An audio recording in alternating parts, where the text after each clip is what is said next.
Guys, I'm afraid it's a case of bad news, but on the other hand, good news. The bad news is that I will not be continuing with the build on the Chally 2. It's an unmitigated disaster of a kit. The reason being is because there is fit issue upon fit issue upon fit issue with this kit, and even when I tried getting the wheels to line up, they look damn awful. They would not line up. They're all askew. I've tried adjusting the suspension on it. Just doesn't want to know. And it's not even sitting right. It's sitting at a slant. I have to say, in all my years, I've never been so disappointed with a kit. And to be honest, it's completely sapped my mojo. So much so, I just couldn't be arsed with it anymore, and so this is not going to go any further, and all this kit is going to end up as is a spare source. It's surprising because Trumpeter normally have a good reputation, and unfortunately I've got myself a right lemon here in this particular kit. Whether it was just a bad one in the batch or not, I have no idea, but I'm just totally dissatisfied with it. And so for that reason, it's, well, you can tell by the tone of my voice, I'm absolutely cheesed off with it.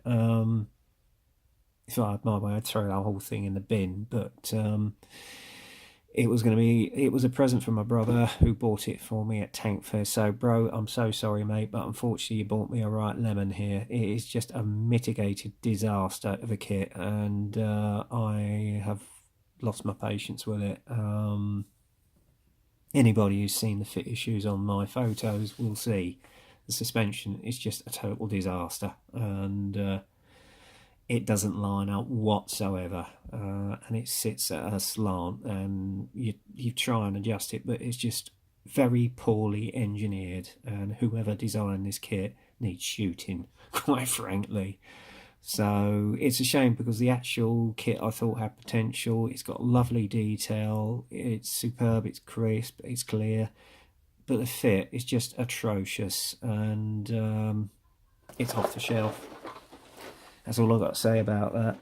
So I hunted through my stash, and I've decided upon another bad boy, which I actually saw at Tankfest, and the Tank Museum did inherit two of these because they were retired vehicles from the German Army or German Tank Corps, and it is the West German Leopard A4, and this is the kit that I'm going to build from now on in as a standalone project. It has got a crew figure, so I can give it a sense of scale, although I haven't quite worked out how that works, but I'll try and have a look and see if I can find anything on some reference photos.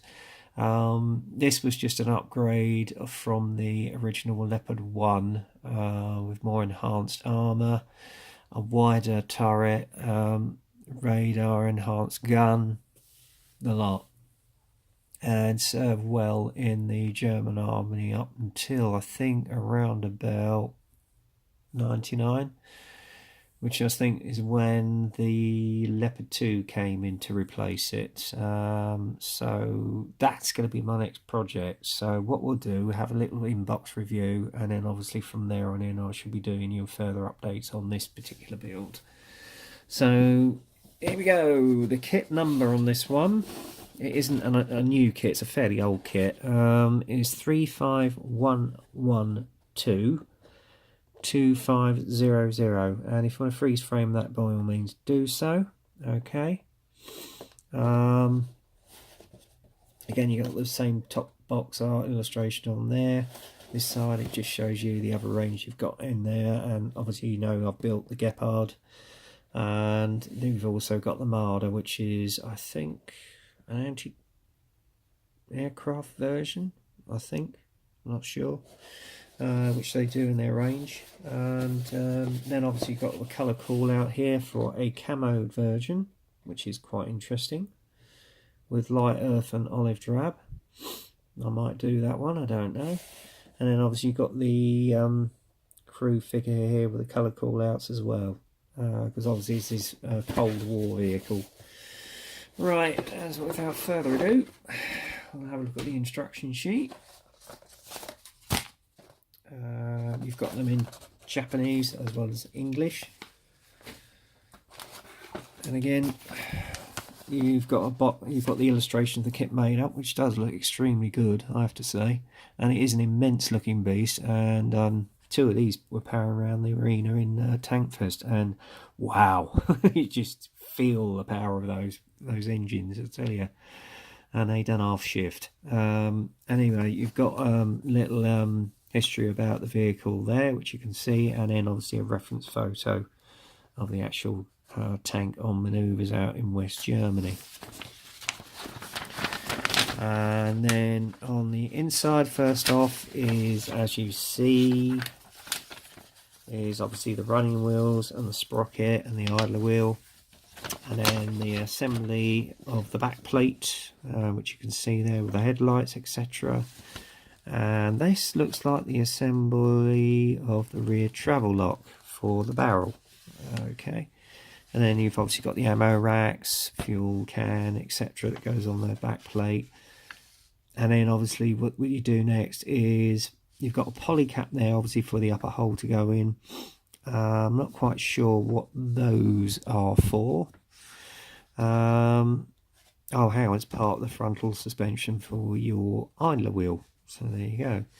And then obviously you put all your running wheels in, as well as the actual main wheels.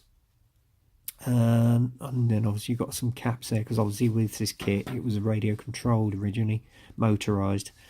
And then obviously you put in your sprockets, and then obviously you got the mud flaps which go on the rear plate, and the rear plate goes on the lower hull. And then you've got some photos of the upper hull here, which you can see, deckled, etc. And it's telling you to basically add the side skirts. Now I'm not going to do that until the very end of the build, because otherwise trying to get the tracks on with the side skirts on is going to be a proverbial nightmare. And then obviously on the upper part of the deck you put all the tools, ammunition packs, etc. on there, okay, and add the engine grille. And then obviously you've got the I would assume this is the barrel rod which goes on, and then fit that bit to that. I'm not sure what that's for. Never mind.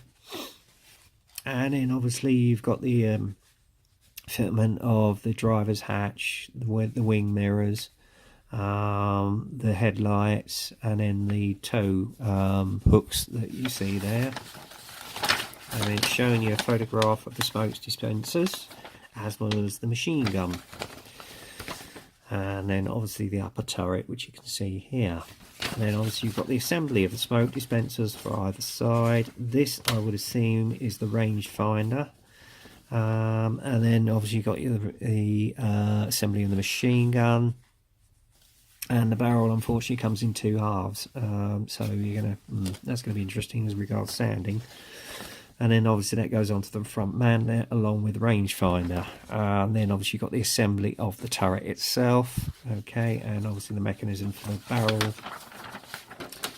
And then the next process is obviously the assembly of the commander's cupola and the loader's hatch. Grab handles go on. I don't know what these sides parts are, but they're part of the turret. The smoke dispensers and grab handles go on this side and the other. That is your optical observer, I assume. And then obviously more lumps and bumps go on the turret, as you can see there. And then it's the final assembly of the turret bucket or whatever it is that goes on there as well. Then obviously you've got the colour guide for the crew figure, the commander. And then obviously, because these are rubber tracks, this is showing you how to basically melt them together, etc. Or you can use a stapler. Now with this version you've got the alternative option of doing a periscope cupola, because this thing could actually traverse through the water, so you have that option as well, as you can see illustrated here. And then the final process, the upper hole goes onto the lower hole, and then the turret goes on. Bob's your uncle. And then at the very end, which I think is the most unusual, you got your sprue guide right there. And then obviously you've got your colour call-outs, because you've got 3 versions you can do on this. First one, it doesn't actually tell you what the markings are. It's for a vehicle called Y638217. It's overall olive drab. There's the decal placement, etc. I might actually do this version because I think it's related to my old Tiger, which was based at the Battle of Leningrad, so this might be the same unit. And then obviously the other option is 554, which you see here, again overall drab. And then finally you've got the camo version, which you can see here, which is basically a mix of olive drab and light dark earth, as it were, as you can see illustrated here, which I may well go for. I don't know. And it's just showing you the series of tanks you could get in this series of kits from Tamiya. An achievement I've actually built, so there you go. Right, so that's the instruction sheet done. Now we look at the crux of the kit. Upper hole. Again, because these are old mouldings, you've got them moulded on radiator grille. I think this is your tanks, I'm not sure. But again, nice, crisp and clear. There are no optics in there, so it might be a case of just putting some micro crystal clear in there, possibly.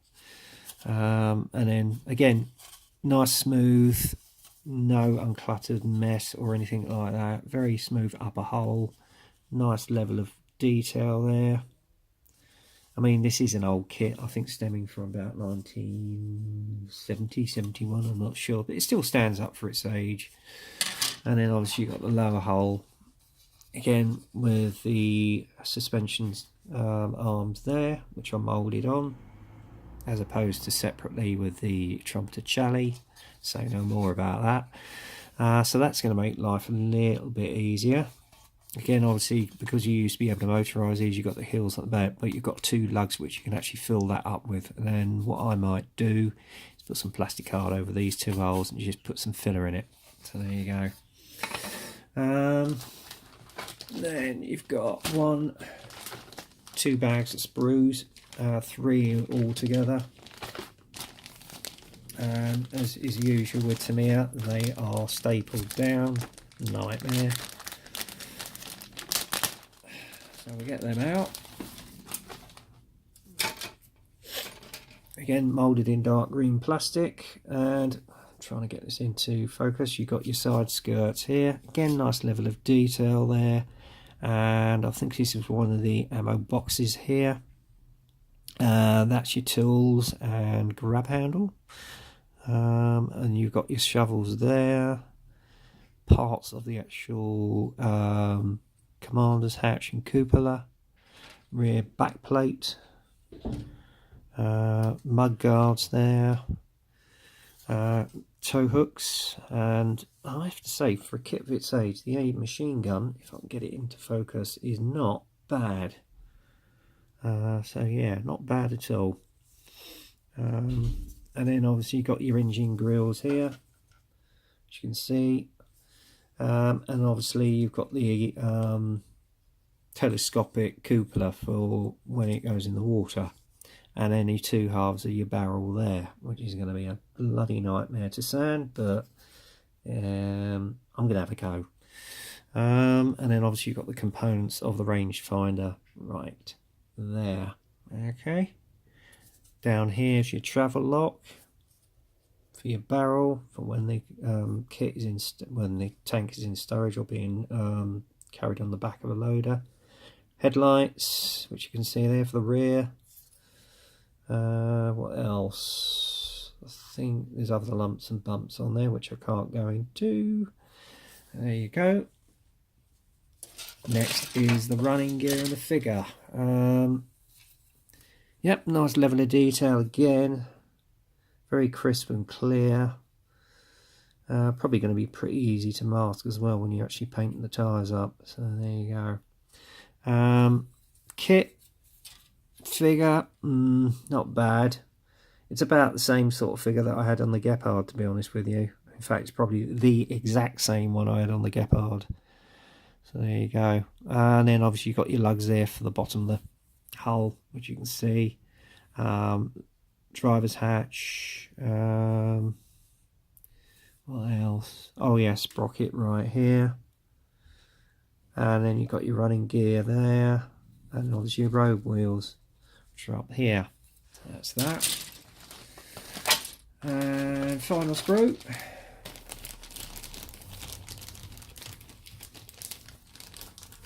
Can't get it out.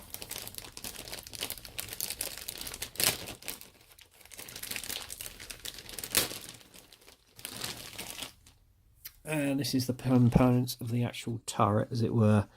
As you can see, opposed to the Leopard 1, it was quite a bit bigger. There's your commander's cupola. Again, nice level of detail there. Again, with the optics, well, I might well paint those actually and use a light blue, as it were. If I can get it into focus. Come on, focus, you devil. Yeah, you got your optics around the commander's cupola there. And then rear part of the actual turret bucket, which you can see there, which is covered in fabric. And they've caught the creases of the fabric very nicely indeed. If I can get the damn thing to focus. There you go. And obviously you've got your manlet here as well, and then another part of the actual turret. Nice panel line detail on this, by the way, so that will come up nice with a wash. And then obviously you've got your grub handles, etc. So there you go. It looks a straightforward build, I have to say. And then obviously finally you've got your tracks, all rubber. Although preferably I would prefer thrills, but it's not really going to matter about the sag, because once you get the fenders on, you're not really going to see it. So I'm going to go with these, I think, for the time being. But again, nice level of detail on them, as you can see there. And then finally, you got your decal sheet. Yeah, they were a little bit shiny, a little bit thick. I don't know what they're going to be like to bed down. I will probably use plenty of Microsol Micro Set. Might even try Mr. Hobby's decal setting solution as well. So there you go. That's it. That's what's going to be my next build as a replacement to the Chally 2, which, as you well know, was a pig. This, compared to that, does look a lot more straightforward and a lot easier to build. So I just want an uncomplicated build, to be honest with you. And as you well know, I'm going to be working on the V1 Dio in between that. So yeah, it looks a nice little kit. If it's anything like the Gepard was, it will go together like a dream. Will be a joy to build. So this is what I've decided upon. I was going to do Centurion, but I'm just not in the mood for that one at the moment. I think I need to get some extras for that. So there you go. This is going to be my next build, which is Tamiya's West German Tank Leopard A4. And that's the end of this inbox review. Part 2 I shall give you, well, part 1 I shall give you as the first update once I've actually got the main hull assembled, etc. Anyway, that's it for now, guys. So until the next time, get kit crazy, happy modelling, and I'll speak to you soon. Cheers.